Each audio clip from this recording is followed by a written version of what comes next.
English digest YouTube চ্যানেলে সকলকে স্বাগত। তো আশা করছি তোমরা সকলে ভালো রয়েছো। তোমাদের জন্য আমি আজকে ইংলিশের একটা গুরুত্বপূর্ণ টপিক নিয়ে হাজির হয়েছি, সেটা হচ্ছে ইরর কারেকশন অ্যান্ড ডিটেকশন। আজ আমি তোমাদের সামনে কিছু গুরুত্বপূর্ণ ইরর কারেকশনের রুলস এবং উদাহরণ তোমাদের সামনে তুলে ধরবো, যেটা আপকামিং পরীক্ষার জন্য ভীষণ ইম্পর্ট্যান্ট এবং তোমাদের জন্য ভীষণ হেল্পফুল হবে। এবং তোমরা যদি এই নিয়মগুলি একটু ভালো করে স্টাডি করো এবং উদাহরণ সহকারে যদি বারবার প্র্যাকটিস করো, তাহলে তোমাদেরকে আমি অ্যাসিওর করছি যে ইরর কারেকশনের ব্যাপারে তোমাদের যে ভয় ছিল সেটা আর ভয় থাকবে না। তো তোমরা পরীক্ষাতে ভালোভাবে সেটা তোমার অ্যাটেম্প্ট করতে পারবে। তো চলো শুরু করবো আজকে আমাদের গুরুত্বপূর্ণ এই ইরর কারেকশন রুলসগুলি। তো শুরু করার আগে তোমাদের কাছে আমার একটা করজের রিকোয়েস্ট, যারা আমার চ্যানেল একদম নতুন এবং এই ভিডিওটি একদম নতুন দেখছো, তো অবশ্যই আমার চ্যানেলটি তোমরা সাবস্ক্রাইব করে দাও এবং এরকম ভিডিও নোটিফিকেশন পাওয়ার জন্য অবশ্যই বেল আইকনটি অন করবে। তাহলে আমি যে ভিডিও তোমাদের জন্য আপলোড করব আগে তোমাদের নোটিশ চলে যাবে। তো চলো আজকে আমরা দেখবো এই ইরর কারেকশনের সম্পর্কে আমরা কোন কোন রুলসগুলো তোমাদের জন্য এনেছি।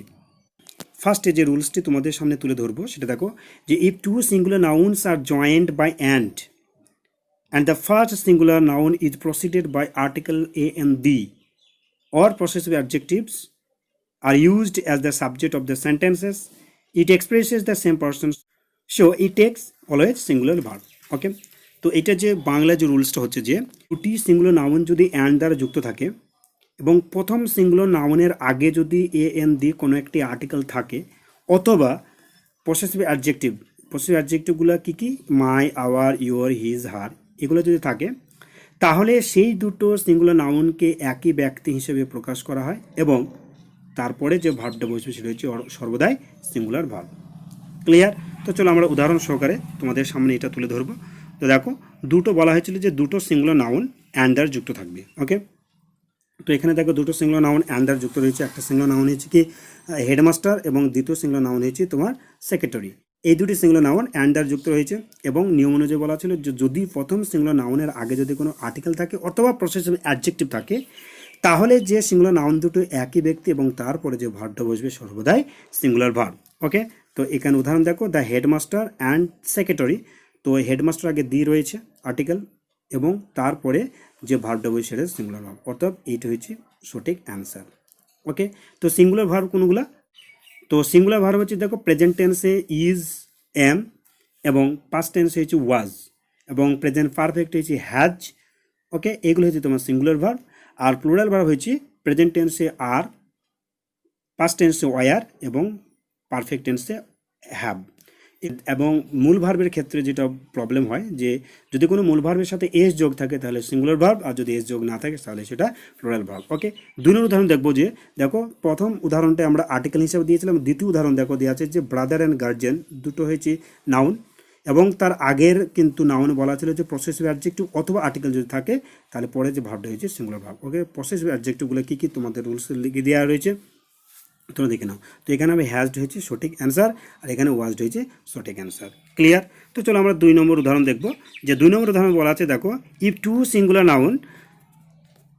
Singular noun are joined by and, যদি দুটো সিঙ্গুলার নাউন অ্যান্ডার যুক্ত থাকে and articles or possessive adjective are used before each singular nouns used as the subject of sentence, it refers the same different persons, or so it takes a plural verb as it function as a plural subject. ওকে, তো এইটা যে রুলসটা রয়েছে একটু প্রথম রুলসটার সাথে এটা বিপরীত, যে প্রথম রুলসটা তোমরা অবশ্যই তোমরা দেখে নিয়েছো। এবার দ্বিতীয় রুলসটা দেখো, বলা হয়েছে এরকম যে যদি দুটি সিঙ্গুলার নাউন অ্যান্ড দ্বারা যুক্ত থাকে এবং উভয় নাউনের আগে, ওকে, উভয় নাউনের আগে যদি কোনো আর্টিকেল অথবা পসেসিভ অ্যাডজেক্টিভ থাকে, তাহলে সেটা হয়েছে প্লুরাল সাবজেক্ট হিসেবে ব্যবহার করা হয় এবং আলাদা আলাদা ব্যক্তিকে বোঝাবে। অতএব তারপরে যে ভার্ব হবে সেটা প্লুরাল ভার্ব। ক্লিয়ার? আগে কিন্তু যে রুলসটা পড়লাম সেটা হচ্ছে শুধুমাত্র প্রথম আর্টিকেলসে, প্রথম নাউনের আগে হয় আর্টিকেলস অথবা পসেসিভ অ্যাডজেক্টিভ থাকবে, তাহলে সেক্ষেত্রে সিঙ্গুলার।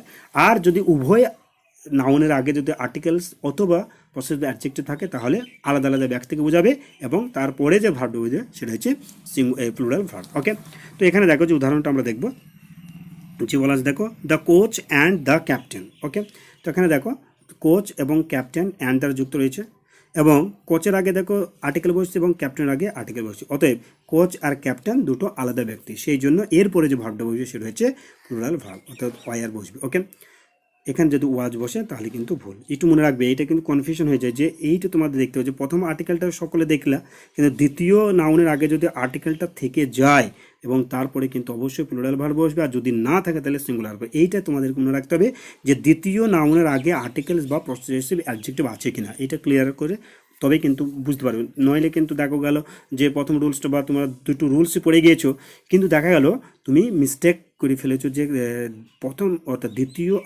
দ্বিতীয় নাউনের আগে কিন্তু আর্টিকেল বা পসেসিভ অ্যাডজেক্টিভ রয়েছে, কিন্তু তুমি সেদিকে খেয়াল করেনি। অতএব সেই জায়গায় তোমরা কিন্তু ওয়াজ বা ইজ যদি থাকে বা হ্যাজ থাকে সেখানে টিক মেরে চলে আসবে, বা ওই জায়গাটা ইরোর বাজ কিছু একটা করে, অর্থাৎ ভুলটাই তুমি করে আসবে। সেই জন্য তোমরা এই দুটো রুলস একটু সুন্দরভাবে একটু ভালো করে দেখো যে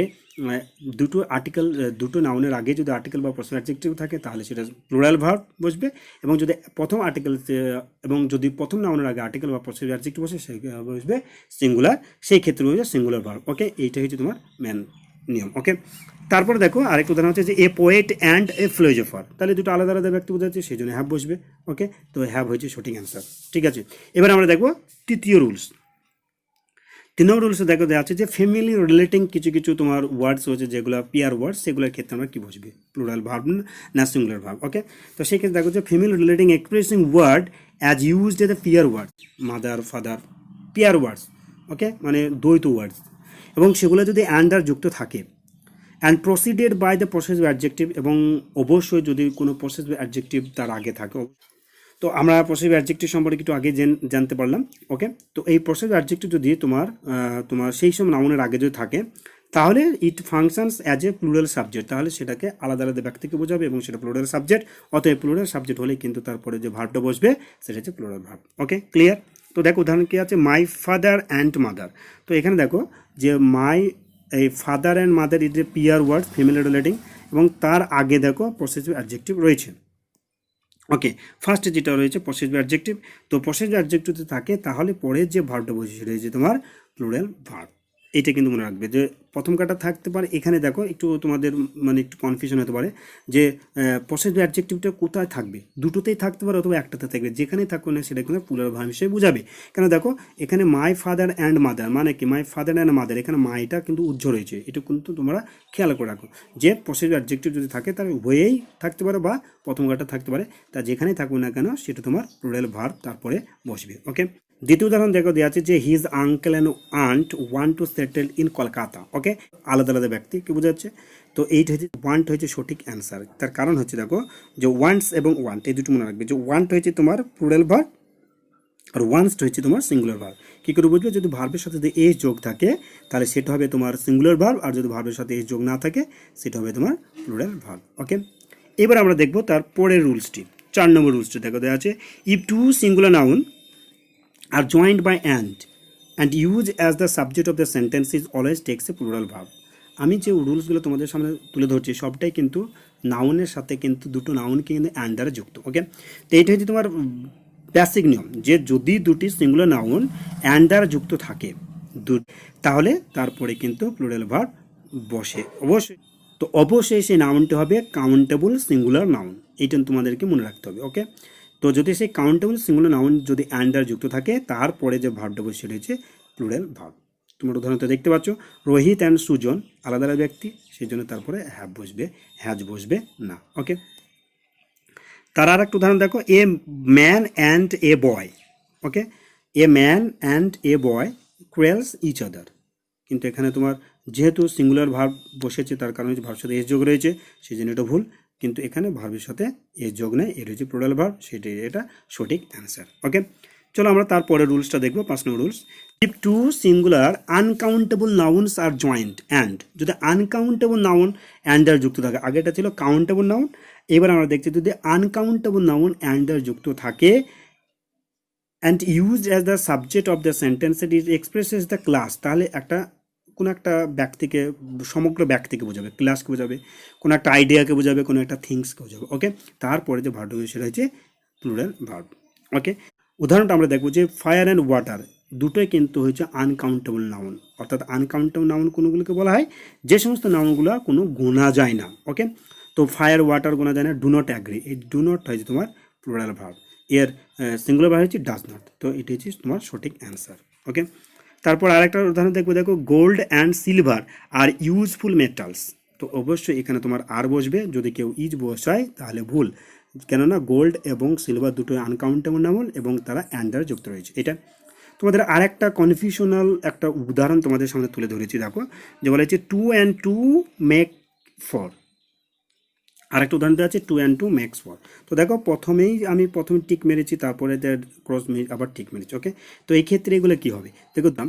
তো এই ক্ষেত্রে যদি একটা তোমার আসে, বিশেষ করে 2 and 2 and মক্স এটা থাকতে পারে, 2 and 2 থাকতে পারে, টাইম অ্যান্ড টাইড থাকতে পারে, স্লো অ্যান্ড স্টেডি থাকতে পারে। এই যে দুটো কিন্তু যে দুটো তোমার গুরুত্বপূর্ণ যে উদাহরণ, এখান থেকে না হলে তোমার একটু কনফিউশন আছে যে টাইম অ্যান্ড টাইড এটা দুটো হচ্ছে আনকাউন্টেবল নাউন।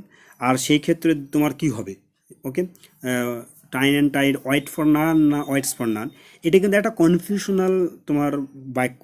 তো এটা কিন্তু আমি যে মডার্ন হিসাবে যে দুটো ইংলিশের এখন নিয়ম রয়েছে, যদি মডার্ন হিসাবে হয় তাহলে এখানে কিন্তু প্লুরাল ভার্ব বসবে। ওকে, মডার্ন গ্রামার অনুযায়ী দেখো যে এই ধরনের উদাহরণের ক্ষেত্রে যে মডার্ন গ্রামার অনুযায়ী এখানে হচ্ছে প্লুরাল ভার্ব বসবে, কিন্তু এটা তোমার ওল্ড গ্রামার হিসাবে প্রথমে কিন্তু আমাদের যে এটাকে সিঙ্গুলার ভার্ব বসানো হয়েছিল।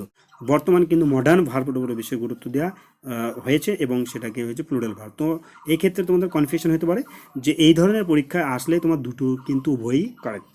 ওকে, যে ম্যাকও বসবে আর ম্যাক্সও বসবে, কিন্তু যদি পরীক্ষায় চলে আসে তাহলে তো দুটো তো কারেক্ট হওয়া যায় না। সেই ক্ষেত্রে তোমরা অবশ্যই এটাকে মডার্ন গ্রামার হিসাবে প্লুরাল ভার্বটা করবে। ক্লিয়ার? এবার দেখো আমাদের 6 নম্বর রুলস দেখো দেওয়া আছে, if 2 or more than 2 singular noun, যদি দুটো বা দুইয়ের বেশি কোনো সিঙ্গুলার নাউন অ্যান্ড আর যুক্ত থাকে, and each or every is used before the first singular noun, এটা মনে রাখবে, এবং প্রথম সিঙ্গুলার নাউনের আগে যদি ইচ অথবা এভরি এই কোনো একটি শব্দ যদি ব্যবহার হয়, অর ইচ সিঙ্গুলার নাউন, অথবা দুটো নাউনেরই আগে যদি ইচ অথবা এভরি ব্যবহার করা হয়, তাহলে এটা সিঙ্গুলার সাবজেক্ট হিসেবে ব্যবহার হবে এবং তারপরে যে ভার্ব হয়েছে সিঙ্গুলার ভার্ব। খুব ইম্পর্টেন্ট প্রশ্ন। অতএব এক কথায় তোমরা মনে রাখো যে ইচ এবং এভরি যদি কোনো নাউনের আগে থাকে তাহলে সর্বদা সেটা সিঙ্গুলার ভার্ব নেবে। ওকে, তো উদাহরণ দেখো যে ইচ পেন অ্যান্ড পেন্সিল, তাহলে এখানে প্রথম যে নাউনের আগে ইচ রয়েছে, দ্বিতীয় নাউনের আগে কোনো ইচ নেই, তবুও কিন্তু এটা সিঙ্গুলার ভার্ব বসবে। ওকে, আবার যদি উভয়ের ক্ষেত্রে দেখো ইচ পেন এবং ইচ পেন্সিল উভয়ের ক্ষেত্রে যদি ইচ থাকে তাহলে ইচ অথবা এভরি থাকে তারপরে কিন্তু ইচ অর্থাৎ সিঙ্গুলার ভার্ব বসবে। এটা কিন্তু খুব ভাইটাল এবং ইম্পর্টেন্ট নিয়ম, এটা পরীক্ষায় কিন্তু আসে। ওকে, তো যদি কেউ করে ফেলে যে each pen and each pencil, সেই ক্ষেত্রে আর করে ফেলে, মানে দেখো পেন আছে এবং পেন্সিল তো আলাদা আলাদা ব্যক্তিকে বা এই আলাদা আলাদা বস্তু বোঝাতে, একটা পেন আলাদা পেন্সিল আলাদা, এইভাবে যদি তোমরা কনফিউশনটা এইভাবে যদি তোমরা ব্যাপারটা বুঝে নাও যে দুটো আলাদা যেহেতু নাউন বসেছে, অতএব তারপরে যে সিঙ্গুলার ভার্ব বসবে না প্লুরাল ভার্ব, তাহলে কিন্তু ভুল। এটা মনে রাখো যে তার আগে কিন্তু ইচ রয়েছে। অতএব যদি উভয় নাউনের আগে ইচ বসে বা প্রথম নাউনের আগে যদি ইচ বসে, তাহলে পরে যে ভার্বটা সর্বদাই সিঙ্গুলার ভার্ব বসবে, কখনোই প্লুরাল ভার্ব বসবে না। দেখো every boy and girl are studious, তো এখানে কিন্তু আর বসবে না। Okay, every boy and every girl are studious, এটাও আর বসবে না, সর্বদাই ইজ বসবে। এটা তুমি মনে রাখবে যে সিঙ্গুলার ভার্ব ব্যবহৃত হয়। ওকে, তারপরে দেখো আরেকটা নিয়ম রয়েছে, দেখো যে each of plus plural noun অথবা plural pronoun. Okay, is also used as the subject of the sentence, it function singular verb, so it takes a singular verb. Okay, যদি দেখো কোনো ইচের পর অফ থাকে তারপরে কিন্তু 100%, তাহলে তারপরে সর্বদাই প্লুরাল নাউন অথবা প্লুরাল প্রোনাউন বসবে এবং তারপরে যে ভার্বটা বসবে সেটা সিঙ্গুলার ভার্ব। তো এখানে দেখো ভার্বটা তোমরা তো জেনে গেলে যে ইজ থাকা মানে সিঙ্গুলার ভার্ব বসবে। ওকে, এখানে যে নিয়মটা রয়েছে এই অনুযায়ী কিন্তু তোমাদের এরর কারেকশন চলে আসতে পারে। তো এই ক্ষেত্রে তোমাদের কী রকম প্রবলেম হতে পারে, আমরা তো জানতে পারলাম যে ইজ থাকা মানে সিঙ্গুলার ভার্ব বসবে। যে মেন যে নিয়ম আরেকটা রয়েছে, দেখো যে ইচ অফের পরে কিন্তু প্লুরাল নাউন অথবা প্রোনাউন বসবে, এই জন্য রাখবে প্লুরাল নাউন অথবা প্রোনাউন। সেই ক্ষেত্রে দেখো সিঙ্গুলার নাউন করে দিল তাহলে ভুল। Each of boys are intelligent, এটা যে ভুল, কেননা অনেক ক্ষেত্রে ভুল হতে পারে, কেননা দেখো বয়েজ আছে হচ্ছে আর হবে না। আমরা তো জানি যে সিঙ্গুলার ভার্ব যদি থাকে তো সিঙ্গুলার সাবজেক্ট যদি থাকে তাহলে সিঙ্গুলার সাবজেক্ট ভার্ব বসে, এবং সিঙ্গুলার ভার্ব যদি থাকে তাহলে আমরা জানি কি বলতো যে যদি প্লুরাল সাবজেক্ট থাকে তো প্লুরাল ভার্ব বসে, আর সিঙ্গুলার সাবজেক্ট থাকলে সিঙ্গুলার ভার্ব বসে। এদিকে কিন্তু আবার ইচ অফ কিন্তু আমাদের এদিকে তখন খেয়াল থাকবে না, যার ফলে আমরা এখানে ভুল করে চলে আসি। সেজন্য তোমাদেরকে একটু ভালোভাবে একটু ভালো করে পড়ো, দেখো যে ইচ অফ যদি থাকে তাহলে পরে যে নাউন বা প্রোনাউন থাকবে সেইটা কিন্তু প্লুরাল, কিন্তু তার পরে যে ভার্বটা বসবে সেটা কিন্তু সিঙ্গুলার। এটা খুবই ভাইটাল, খুব সূক্ষ্ম কিন্তু এই জায়গায়, এটা কিন্তু ভুল হয়ে থাকেই। যে তো এই নিয়মটা কিন্তু তোমাদের ক্ষেত্রে এখন যদি ভালো করে স্টাডি এবং প্র্যাকটিস না করো, পরীক্ষার হলে কিন্তু তোমার এই নিয়ম কাজে দেবে না। তখন কি বলতো, যে বয়েজ রয়েছে এখানে আর এটাই কারেক্ট করে চলে আসবে, বা বয়েজের পর ইজ রয়েছে, অথচ বয়েজের আগে দেখো বয়েজ কথা না দিয়ে বয় কথা আছে, অর্থাৎ ওখানে সিঙ্গুলার আছে, এদিকে সিঙ্গুলার ভাব দিয়েছে, সেক্ষেত্রে আমরা ভুল করে চলে আসবো। ওকে, তো আবার বলছি, এর পরে কিন্তু অবশ্যই প্লুরাল নাউন অথবা প্লুরাল প্রোনাউন বসবে এবং তারপরে ভার্বটা কিন্তু সিঙ্গুলার বসবে। ওকে, তো দেখো আরেকটা উদাহরণ দেখে দিয়েছি, ইচ অফ দেম, এটা দেমটা হচ্ছে কি প্রোনাউন, তাহলে দেমের পরে কিন্তু এখানে ওয়ার, এটা ভুল, দেমের পরে এখানে ওয়াজ বসবে যেহেতু ইচ রয়েছে। ওকে, আমাদের ভার্বের ক্ষেত্রে তত প্রবলেম করবে না, এর ক্ষেত্রে প্রবলেম যেটা হয় সেটা তোমার এই যে প্রোনাউন বা নাউনের ক্ষেত্রে। ওকে, তো চলো আমাদের এই পর্বে লাস্ট যে নিয়ম তোমাদের জন্য আনা হয়েছে, খুব গুরুত্বপূর্ণ যে নিয়ম, সেটা আমাদের লাস্টে রেখেছি। দেখো, যে some important pair words, bread and butter, slow and steady, rice and curry, যে rise and fall, rice and fish. Okay, তারপরে hammer and cycle, long and short, এই সমস্ত শব্দগুলো যদি থাকে পেয়ার ওয়ার্ডস, অবশ্যই তারপরে যে ভার্বটা সর্বদাই সিঙ্গুলার ভার্ব বসবে। এটা তোমরা নোট ডাউন করলে মুখস্থ করে রাখবে, যে ব্রেড অ্যান্ড বাটারের পরে যে ভার্বটা হচ্ছে অবশ্যই সিঙ্গুলার ভার্ব বসে, সেখানে আর বা হ্যাভ বা তোমার যে ওয়ার যেটা থাকে সেটা ভুল। ওকে, তো একটা উদাহরণ আমি দিচ্ছি, দেখো, slow and study wins the race, এখানে উইন্স হবে, উইন হবে না। ওকে, তো তারপরে দেখো যে bread and butter is my favourite breakfast, তো ব্রেড আর বাটারের পর কি বসবে, ইজ বসবে। ওকে, এটা হচ্ছে এখানকার নিয়ম। তো বন্ধুরা, এই ছিল তোমাদের জন্য আনা এরর কারেকশন কিছু গুরুত্বপূর্ণ 8টা রুলস অ্যান্ডারযুক্ত। তোমাদের ভিডিওটি ভালো লাগে অবশ্যই লাইক, কমেন্ট এবং আমার চ্যানেলটি সাবস্ক্রাইব দিও। সকলে ভালো থেকো, সুস্থ থাকো, আবার তোমাদের পরের ভিডিওতে আবার দেখা হবে।